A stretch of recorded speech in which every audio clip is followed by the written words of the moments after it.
Zethkara stood before the massive viewing screen in the High Council chambers and felt the familiar tingle of anticipation that came before every new assignment.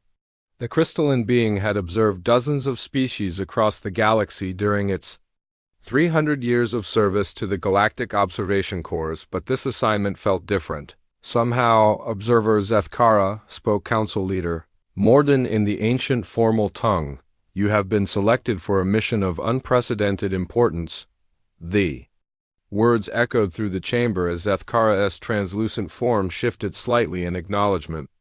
Around the circular room sat representatives from 12 major galactic civilizations, each one watching the proceedings with what appeared to be unusual interest. For 3 centuries we have received requests to observe human military operations, continued Morden, and for 3 centuries those requests have been declined or simply ignored. By every observer we have approached, Zethkara felt a flutter of curiosity ripple through its crystalline structure. The humans were a relatively young species, having achieved interstellar travel only 200 years ago. They were known throughout the galaxy as traders, merchants, and explorers, but their military capabilities remained largely mysterious to the galactic community. The humans are currently engaged in a significant conflict with the Vorthan Empire. Morden explained, this presents us with a unique opportunity to finally understand why previous observers have been so reluctant to document human warfare. The Vorthan Empire was well known to Zethkara. They were a powerful militaristic race that had conquered dozens of systems through superior technology and ruthless tactics. The fact that the humans were not only surviving but apparently holding their own against such a formidable enemy was intriguing. What makes this assignment so different from observing other species in conflict? Asked Zethkara, though it suspected the answer would not be straightforward. Council Leader Morden exchanged glances with several other council members. Before responding, that is precisely what we need you to discover, Observer. The few reports we have received from species who encountered humans in battle are either incomplete, classified, or accompanied by recommendations that we avoid direct observation entirely. This was highly unusual. The Galactic Observation Corps existed specifically to document and understand the military capabilities and behaviors of all spacefaring species. Such documentation was essential for maintaining galactic peace and preventing unnecessary conflicts. The idea that an entire species' military operations had remained essentially unobserved was both puzzling and concerning. Your assignment is to embed yourself aboard a human military vessel during active operations against the Vorthan Empire. Morden continued, you will document their tactics, strategies, and any unique characteristics that might explain the reluctance of previous observers. Zethkara accepted the assignment with the formal protocols required by the Corps, though privately it wondered what could possibly make human warfare so different from the dozens of other conflicts it had observed. War was war regardless of the species involved. There were always the same basic elements: strategy, tactics, weapons, and the inevitable casualties that resulted from armed conflict. 3 days later, Zethkara found itself aboard a transport vessel approaching the human battlecruiser USS Dakota. The ship was impressive in its own way, though clearly built with different design principles than most galactic vessels. Where other species favored sleek curves and energy-efficient forms, the human ship appeared almost aggressive in its angular construction. Captain Jake Morrison greeted Zethkara personally when the observer materialized in the Dakota's main hangar bay. The human was shorter than Zethkara had expected, with graying hair and lines around his eyes that suggested someone who smiled frequently despite being a military commander. Welcome aboard, Observer, Morrison said with what appeared to be genuine warmth. I have to admit we were surprised when your people finally agreed to send someone to watch us work. The comment struck Zethkara as odd. The way Morrison phrased it suggested the humans had been expecting observers for some time and had been puzzled by their absence rather than relieved. Lieutenant Amy Rodriguez, the ship's tactical officer, was assigned to provide Zethkara with basic briefings on human military doctrine. She was a compact woman with short dark hair and intense brown eyes that seemed to take in everything around her. Our basic strategy is pretty straightforward, Rodriguez explained as they walked through the ship's corridors. We identify the enemy, We engage the enemy and we eliminate the threat. Zethkara noted that this was essentially the same approach used by most military forces throughout the galaxy. The humans appeared to have developed standard military hierarchies, standard communication protocols, and standard strategic thinking. Nothing about their initial briefings suggested anything particularly unusual or noteworthy. The crew members Zethkara encountered seemed remarkably casual about their duties. Engineer Pete Collins greeted the observer with a cheerful wave while working on some kind of power distribution system. Communications Officer Lisa Turner actually stopped her work to ask Zethkara questions about Veltar society and whether crystalline beings experienced anything similar to what humans called music. This informal atmosphere was somewhat surprising. Most military vessels Zethkara had observed maintained strict protocols and formal interactions between crew members. The humans seemed to operate with an almost family-like camaraderie that extended even to including a complete outsider like Zethkara in their conversations. "So what exactly are you hoping to learn about us?" asked Morrison during their first formal meeting in his ready room. "The standard documentation that we compile for all spacefaring species," replied Zethkara. "Tactical capabilities, strategic thinking, and general military effectiveness." Morrison nodded thoughtfully. "And you said other observers have been reluctant to study human military operations." "That is correct. The reasons for this reluctance are unclear, which is why I have been sent to investigate." Something flickered across Morrison's face, an expression that Zethkara could not quite interpret. It might have been amusement or perhaps something more complex. "Well, observer, I hope you find what you're looking for," Morrison said, "though I suspect you might discover more than you expect." As Zethkara settled into its assigned quarters and began reviewing the preliminary data it had collected, the observer felt increasingly puzzled. The humans appeared to be a perfectly ordinary military force with conventional weapons, conventional tactics, and conventional organization. Their technology was perhaps slightly less advanced than some galactic powers, but certainly adequate for interstellar warfare. The mystery of why previous observers had avoided documenting human military operations remained unsolved, but Zethkara was confident that a few weeks of careful observation would provide all the answers the High Council required. After all, how different could one species' military operations really be from another? The observer had no way of knowing that this assumption would prove to be spectacularly wrong. The first real test of Zethkara's observation mission came just 6 days after boarding the USS Dakota, when the ship received an urgent distress signal from New Haven Colony in the Kepler system.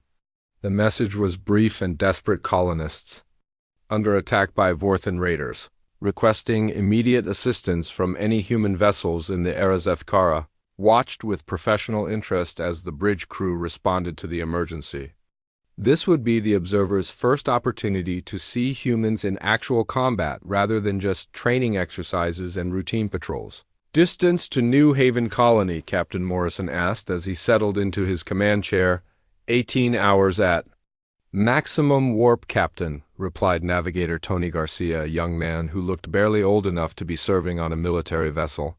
"Any other ships in the area?" Communications Officer Lisa Turner checked her displays before responding. "The USS Phoenix is approximately 12 hours out, and the USS Liberty is 22 hours away." Morrison nodded grimly. "So we'll be first to arrive. Set course for New Haven maximum warp and sound general quarters." The transformation that swept through the ship was immediate and startling. The casual, friendly atmosphere that had characterized the crew for the past week vanished as if someone had thrown a switch. Conversations stopped, laughter disappeared, and every crew member Zethkara could observe became focused with an intensity that was almost frightening. Chief Engineer Pete Collins, who had been joking with his subordinates just minutes earlier, now moved through the engine room like a machine checking systems, optimizing power distribution and barking orders with crisp military precision. The change was so dramatic that Zethkara wondered if humans possessed some kind of psychological trigger that activated during combat situations. Lieutenant Amy Rodriguez hunched over her tactical displays, running simulation after simulation of possible engagement scenarios.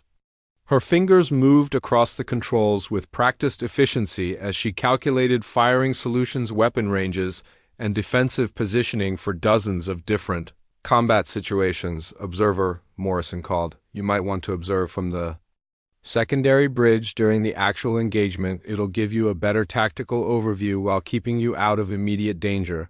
Zethkara appreciated the consideration, though. As a crystalline being, it was virtually indestructible by conventional weapons.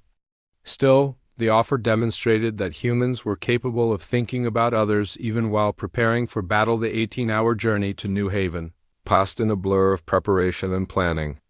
Zethkara moved throughout the ship, documenting the crew's activities, and was struck by the methodical thoroughness of their preparations. Every weapon was checked and rechecked, every system was tested and optimized, and every crew member reviewed their assigned duties multiple times. What fascinated Zethkara most was the way the humans talked about the upcoming battle. Unlike other species the observer had studied, humans seemed to take the potential loss of life personally. They didn't speak in terms of acceptable casualties or strategic costs. Instead, they focused on protecting the colonists and bringing everyone home safely. The Vorthans usually hit civilian targets with fast raiders, explained Sergeant Danny Walsh. As he prepared his boarding equipment, they're counting on us being too far away to respond in time. Walsh was a compact man with scars on his hands that suggested extensive combat experience. He led the ship's Marine contingent and seemed to take the attack on the colony as a personal insult. Their mistake is thinking we won't fight for people we've never met, Walsh continued. They don't understand that to us those colonists might as well be family. This attitude puzzled Zethkara.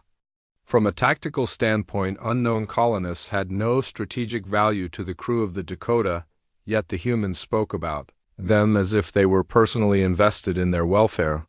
Such emotional attachment should have been a weakness that enemies could exploit, yet something about the crew's determination suggested it might actually be a source of strength. When the Dakota finally dropped out of warp at the edge of the Kepler system, the tactical situation was immediately clear. 3 Vorthan raiders were in orbit around New Haven colony, bombarding the surface with plasma cannons, while a larger Vorthan cruiser held position near the system's edge, apparently serving as backup. Tactical assessment, Morrison ordered. 3 raiders, standard Vorthan design, approximately 75% of our firepower each. Rodriguez reported, the cruiser outguns us significantly, but it's staying back, probably waiting to see if we brought reinforcements. Recommendations, standard doctrine would be to wait for the Phoenix to arrive and engage with superior numbers. Captain Morrison was quiet for a moment, studying the tactical display. Zethkara could see the logic in waiting for reinforcements. The odds would be much better with 2 ships instead of 1. How long until the Phoenix arrives? Morrison asked. Still 8 hours, Captain. And how long will the colony's shields hold? Under bombardment, Rodriguez checked her sensors. Maybe 3 hours if they're lucky. Then we're not waiting, Morrison said firmly. All hands to battle stations. Sound general quarters and prepare for immediate engagement. Zethkara felt something like shock ripple through its crystalline structure. From a purely tactical standpoint, Morrison's decision was clearly wrong. The humans were about to engage 3 enemy ships alone when waiting just a few hours would give them overwhelming superiority. It was the kind of decision that military academies throughout the galaxy would use as an example of what not to do. Yet, as Zethkara watched the crew respond to Morrison's orders, there was no hesitation, no questioning of the captain's judgment. Every human on the bridge seemed to understand and accept the decision immediately. Beginning attack run on the closest raider, announced Rodriguez, engaging at maximum range. The Dakota swept toward the Vorthan ships like an avenging angel, its weapons blazing. The first raider barely had time to react before human torpedoes slammed into its hull, breaching armor and causing internal explosions. Target 1 is disabled, Rodriguez reported, moving to engage Target 2, but the second Vorthan raider was ready for them, and the exchange of fire was more evenly matched. The Dakota shuddered under enemy fire as its shields absorbed punishment that would have destroyed smaller vessels. Hull breach on Deck 7, reported Chief Collins, emergency teams responding. Shields down to 60%, added Rodriguez through it all. Captain Morrison remained calm, issuing orders with the same tone he might use to request coffee. The man showed no signs of stress or fear even as his ship took damage that could easily prove fatal. The battle continued for what felt like hours but was probably only minutes when something unexpected happened. The third Vorthan raider attempting to flank the Dakota suffered a critical hit that left it drifting with minimal power. Captain called Walsh over the communication system. "The raider has lost main power, but there are still life signs aboard should we finish it off," Zethkara expected. Morrison to order the immediate destruction of the disabled enemy vessel. It was standard military doctrine throughout the galaxy. Wounded enemies were still enemies, and leaving them alive was an unnecessary risk. Instead, Morrison said, "Negative, Sergeant, the ship is no longer a threat. Focus on the remaining active target." This decision made no tactical sense whatsoever. The disabled raider could potentially repair its systems and rejoin the battle. Leaving it intact served no strategic purpose. Yet something about Morrison's tone suggested this wasn't a mistake, but a deliberate choice based on principles that Zethkara didn't understand. The remaining battle ended quickly with the Dakota destroying the second raider and forcing the third to retreat. The Vorthan cruiser apparently decided that discretion was the better part of valor and jumped to hyperspace without engaging. As the crew began damage assessment and rescue operations, Zethkara found itself deeply puzzled by what it had witnessed. The humans had won their first battle through tactics that should have failed, decisions that defied logic, and an approach to warfare that seemed fundamentally different from anything the observer had ever documented. Something was happening here that went beyond conventional military analysis, and Zethkara was beginning to suspect that understanding it would require more than just observing human tactics and weapons. The real mystery began to unfold during the siege of New Austin Colony 3 weeks after Zethkara's first combat observation. The Vorthan Empire had launched a massive assault on the heavily fortified world using ground forces instead of their usual hit-and-run tactics from orbit. Zethkara found itself assigned to observe ground operations alongside Dr. Kate Thompson, the Dakota's chief medical officer, who had volunteered to establish field hospitals on the planet's surface. The observer had expected to study human infantry tactics and defensive strategies, but instead found itself witnessing something that defied every principle of military logic it had ever learned. The evacuation shuttles can only take so many people at once, explained Colonel Ryan Brooks, the Marine commander coordinating the defense. "We've got maybe 6 hours before the Vorthan main force breaks through our perimeter." Dr. Thompson nodded while checking her medical supplies. "How many civilians are still in the primary evacuation zone?" "About 3,000, including a children's hospital and 2 elderly care facilities." "Then we're not leaving," Thompson said simply. "Set up the field hospital in the central square I'll need access to." The most critically wounded, Zethkara felt its crystalline structure vibrate with confusion. The logical course of action was obvious: evacuate the medical personnel along with the civilians, and abandon the colony to the Vorthans. Staying behind to treat wounded people who would likely be captured or killed anyway served no tactical purpose yet. As Zethkara watched the human medical teams work, it became clear that logic had nothing to do with their decisions. Dr. Thompson and her staff moved through the bombardment zones, treating injured civilians with the same care they would give to their own crew members back on the Dakota. Observer Dr. Thompson called during a brief lull in the artillery bombardment. "Can you help me move this patient to the surgical area?" The patient was an elderly human male who had been caught in a building collapse. His injuries were severe, and his chances of survival were minimal even with the best medical care. From a resource management standpoint, treating him was wasteful when medical supplies were limited and other patients had better prospects, but Zethkara found itself helping to move the man anyway. Something about Dr. Thompson's determined expression made questioning her priorities seem wrong. "Why are you staying here when evacuation is still possible?" Zethkara asked as they worked. "Your medical skills would be more valuable if preserved." For future battles, Dr. Thompson paused in her work and looked directly at the observer. "Because that's not who we are. We don't leave people behind when they need us. That's not how humans work." The simple statement carried a weight that Zethkara couldn't fully understand. It wasn't a tactical decision or a strategic calculation. It was apparently some kind of fundamental principle that guided human behavior even when it contradicted military logic. Over the next several hours, Zethkara watched this principle play out repeatedly. When Corporal Steve Martinez received orders to fall back from an untenable position, he instead chose to stay behind and hold off an entire Vorthan squad while a school full of children evacuated to safety. The young Marine died in the process, but his sacrifice allowed 37 children to escape. When Sergeant Janet Phillips discovered that her unit's retreat route would take them past a group of trapped civilians, she ordered her squad to stop and organize a rescue despite being under heavy fire. 2 of her soldiers were wounded in the process, but they successfully extracted 12 people who would otherwise have been killed or captured. Each incident followed the same pattern: humans making decisions that weakened their tactical position in order to protect others. According to every military manual Zethkara had studied, these decisions were wrong, yet somehow they seemed to strengthen human morale and effectiveness rather than weaken it. "I need to understand something," Zethkara said to Colonel Brooks during a planning session. "Your forces consistently choose to protect individuals even when doing so compromises larger strategic objectives. Why?" Brooks was a veteran soldier with gray hair and tired eyes who had been fighting the Vorthans for over 5 years. He looked up from the tactical display he had been studying and seemed to consider the question carefully. "Because every person matters, observer. Every single life has value, and protecting that value is why we fight in the first place. But from a mathematical standpoint, sacrificing 1 person to save 10 is logical.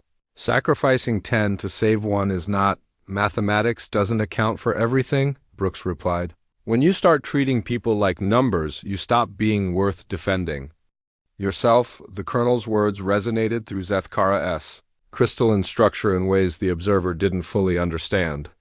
The Veltar had always prided themselves on logical decision-making and efficient resource allocation. The idea that mathematical optimization might actually be counterproductive was deeply unsettling. As the siege continued, Zethkara began to notice something else happening. The human defenders weren't just protecting civilians, they were inspiring them.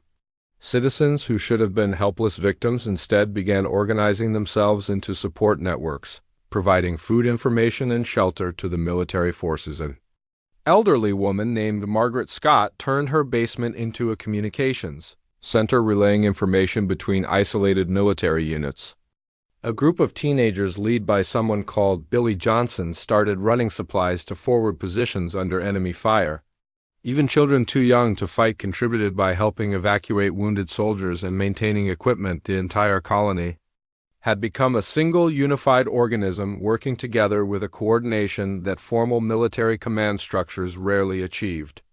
The Vorthans found themselves fighting not just human soldiers but an entire population that refused to be conquered. "This is unprecedented," Zethkara reported to Captain Morrison during one of their regular communication sessions. "The civilian population is actively participating in the defense in ways that military doctrine says should be impossible." Morrison's image flickered on the communication screen. "What do you mean, impossible, observer?" "Civilians typically flee combat zones or become passive victims waiting for rescue. Your colonists are functioning as effective military assets, despite having no formal training. That's because they understand what they're fighting for," Morrison replied. "They're not just defending territory or resources, they're defending their way of life, their families, their future. And when people understand what they're fighting for, they become incredibly effective." Zethkara found itself experiencing something that had never happened before. In 3 centuries of observation, emotional responses to the events it was documenting. When Corporal Martinez died protecting the school children, the observer felt what could only be described as grief. When Dr. Thompson successfully saved the elderly patient despite impossible odds, Zethkara experienced something like joy. These reactions were deeply troubling. Observers were supposed to maintain clinical detachment to document events without becoming emotionally invested in the outcomes. Yet the longer Zethkara stayed with the humans, the harder such detachment became. The siege of New Austin Colony ended after 6 days when human reinforcements arrived and drove off the Vorthan forces. The colony was saved, but the cost had been significant: 40 3 human soldiers and over 100 civilians had died in the fighting yet. As Zethkara observed the aftermath, it became clear that the humans didn't view the battle as costly but as victorious. They had protected what mattered to them, they had refused to abandon anyone who needed help, and they had demonstrated that their principles were worth fighting for. Observer Dr. Thompson said as they prepared to return to the Dakota, "I hope you learned something useful about how we operate. I learned that human military effectiveness cannot be measured using conventional metrics." Zethkara replied, "Your people make decisions based on values that transcend tactical logic." Dr. Thompson smiled. "Now you're beginning to understand us." But Zethkara was beginning to realize that understanding humans might be more dangerous than the High Council had anticipated. The Battle of Kepler Station would later be remembered as the defining moment of the human Vorthan conflict, but for Zethkara, it became something far more significant the day the observer finally understood why other species had avoided documenting human warfare. The massive space station orbited the gas giant Kepler Prime and served as the primary refueling depot for human ships in the outer colonies. Its strategic importance made it an obvious target for Vorthan forces who launched their largest assault yet against the facility's ether. Observed the battle from the station's command center alongside Commander Helen Foster, a veteran officer, who had been transferred from the Dakota's sister ship to coordinate the defense. The observer had requested permission to witness large-scale space combat, and Captain Morrison had arranged for this assignment. "Tactical situation is not good, observer," Commander Foster explained as enemy contacts appeared on the long-range sensors. "We've got 2 Vorthan battle groups approaching approximately 40 ships total." "How many defenders do you have?" asked Zethkara. "Kepler Station itself plus 8 human warships and maybe a dozen civilian vessels that haven't finished evacuating." Yet the numbers were clearly insufficient. Even with the station's defensive systems, the humans were outnumbered more than 3-1 by enemy forces that included several heavy cruisers and a massive Dreadnought-class vessel. Standard military doctrine would recommend immediate evacuation. Zethkara observed, "Standard military doctrine doesn't account for what we're protecting here." Foster replied grimly, "This station supports 17 colony worlds. If we lose it, those colonies become isolated and vulnerable. The Vorthans could pick them off one by one. Then you should request reinforcements and delay the enemy until they arrive." Foster checked her displays.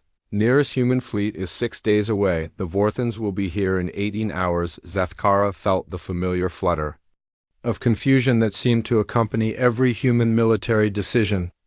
Logic demanded either evacuation or negotiation, since defending the station was mathematically impossible. Instead, Commander Foster began issuing orders that suggested the humans intended to fight despite the hopeless odds. "All civilian vessels are to complete evacuation immediately," Foster announced over the station-wide communication system. "Military personnel and essential station staff will remain to coordinate the defense." "Commander," interrupted station engineer Nick Campbell, "the civilian evacuation will take at least 36 hours to complete. We've got over 50,000 people on this station." "Then we buy them 36 hours, Foster said. Simply, what followed was the most desperate and illogical military operation Zethkara had ever witnessed. The human defenders didn't attempt to preserve their forces or maintain defensive positions. Instead, they threw everything they had at the approaching Vorthan fleet in a series of increasingly desperate attacks. Pilot Tony Garcia led a squadron of fighters in what amounted to a suicide mission against the Vorthan dreadnought. His small ships couldn't possibly penetrate the massive vessel's armor, but they succeeded in drawing fire away from the evacuation shuttles. Captain Lavra Williams took her destroyer on a direct attack run against a Vorthan battle cruiser. Even though her ship was outgunned and outmassed, she managed to disable the enemy vessel's main weapons before her own ship was destroyed, but saved hundreds of lives in the process. "Observer, this is madness," Zethkara said to Commander Foster as they watched another impossible attack unfold. "On the tactical displays, your forces are sacrificing themselves for minimal tactical gain."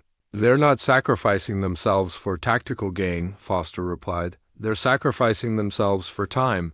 Every minute we hold out is another shuttle full of civilians that reaches safety. As the battle continued, Zethkara began to understand the true horror of human warfare. It wasn't the violence or the destruction that made it so disturbing, it was the willingness of individual humans to give up everything for others.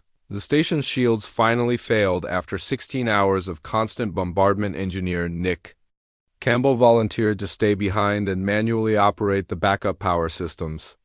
He knew the position was untenable and that he would almost certainly die, but without power the evacuation shuttles couldn't launch. Campbell, you need to get to the evacuation point.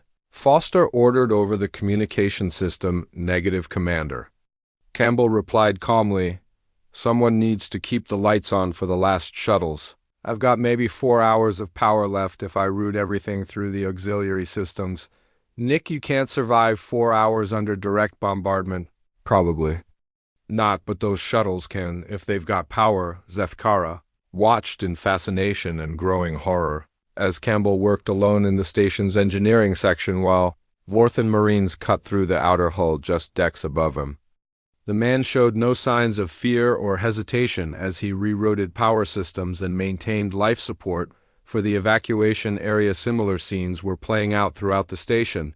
Security Chief Amanda Taylor held a critical corridor for 3 hours against overwhelming odds, allowing civilian families to reach the evacuation points. Medical Officer Dr. Robert Kim refused evacuation orders and continued treating wounded personnel even as enemy forces approached the medical bay. Why do they do this? Zethkara asked Commander Foster as they watched the final evacuation shuttles launch. What makes humans willing to die for strangers? Foster was quiet for a moment, watching the tactical display as the last defenders fell back to the station's core, because we understand that some things are more important than individual survival. Observer, every person on those shuttles represents families, dreams, futures. We're not just protecting lives, we're protecting everything that makes life worth living. The final phase of the battle was the most disturbing yet.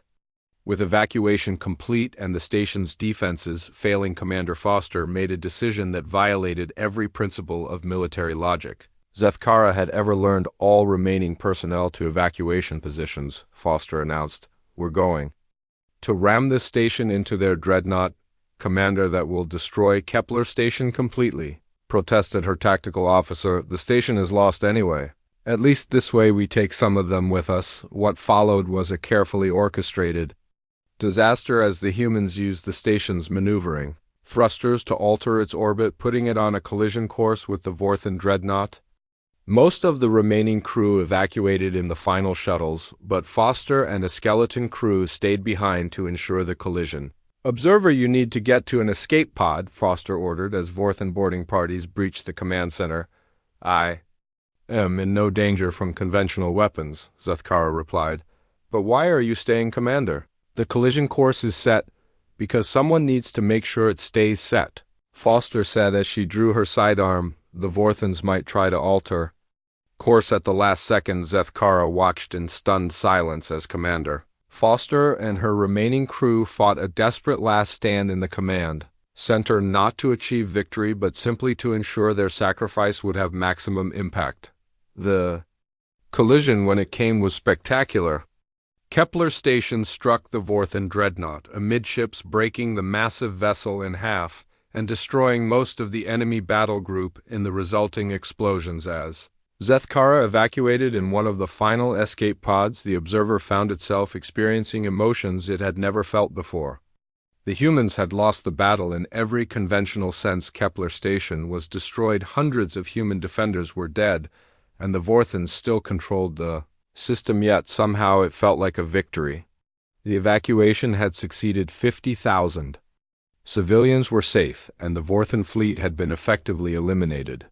The humans had achieved their true objective, protecting innocent lives even at the cost of their own. For the first time in 3 centuries of observation, Zethkara began to understand why other species avoided documenting human warfare. The final report sat incomplete on Zethkara's personal display as the Observer struggled with a dilemma that had never occurred in 3 centuries of service to the Galactic Observation Corps. How do you document a species whose greatest military Strength comes from principles that other civilizations would consider weaknesses. 3 months had passed since the Battle of Kepler Station, and the human Vorthan conflict had effectively ended, with the Vorthan Empire agreeing to a peace treaty that recognized human territorial claims. The official reason given was mounting casualties and supply line difficulties, but Zethkara suspected the real reason was something else entirely. The Vorthans had discovered what the observer was only beginning to understand, that fighting humans meant fighting people who simply would not give up, would not abandon each other, and would sacrifice everything for principles that transcended individual survival. "So, observer, what will your report say about us?" asked Captain Morrison as they sat in his ready room aboard the Dakota. The question had been weighing on Zethkara's consciousness for weeks. The standard observation report format included sections on military technology, tactical capabilities, strategic thinking, and overall threat assessment. None of these categories seemed adequate for describing what the observer had witnessed. "I am experiencing difficulties with the documentation process," Captain Zethkara admitted. "Human military effectiveness cannot be measured using conventional metrics." Morrison leaned back in his chair. "What do you mean your technology is adequate, but not exceptional? Your tactics are often illogical by galactic standards. Your strategic thinking prioritizes individual lives over territorial or resource gains, yet you achieved victory against a numerically and technologically superior enemy. And that's a problem for your report.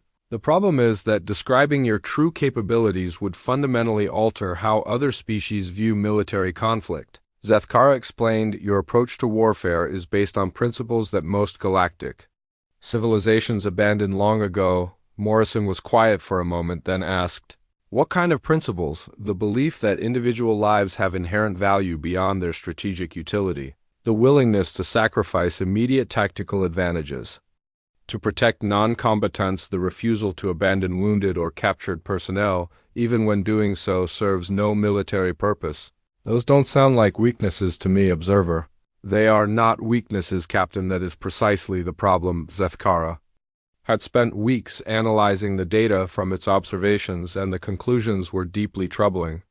Human military doctrine was not just different from galactic norms, it was superior in ways that challenged fundamental assumptions about warfare and civilization. The willingness to sacrifice for others created unit cohesion that was nearly unbreakable.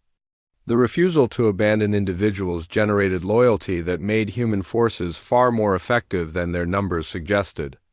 The protection of civilian populations created support networks that turned entire worlds into military assets. Most disturbing of all was the effect that witnessing human warfare had on the observer itself.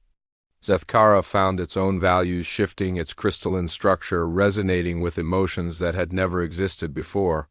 The clinical detachment that had characterized 3 centuries of observation had been replaced by something that could only be called admiration. "Captain, there is something I must tell you," Zethkara said. "Other observers who encountered humans in combat most likely experienced the same transformation that I am experiencing." "What kind of transformation?" "The realization that your species represents a moral standard that other civilizations find uncomfortable to acknowledge."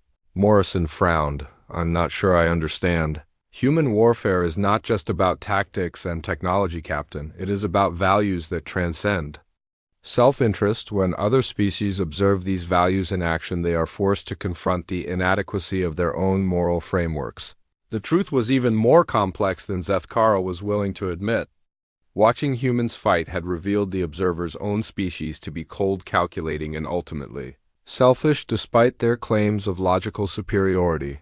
The Veltar prided themselves on efficient decision-making, but efficiency without compassion was merely sophisticated barbarism. "So what will you tell your High Council?" Morrison asked. Zethkara had been wrestling with this question for days.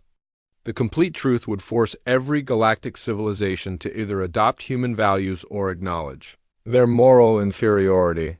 Such a revelation could destabilize the entire galactic community. I will recommend that human military operations be classified as unsuitable for standard observation protocols." Zethkara replied. "Why?"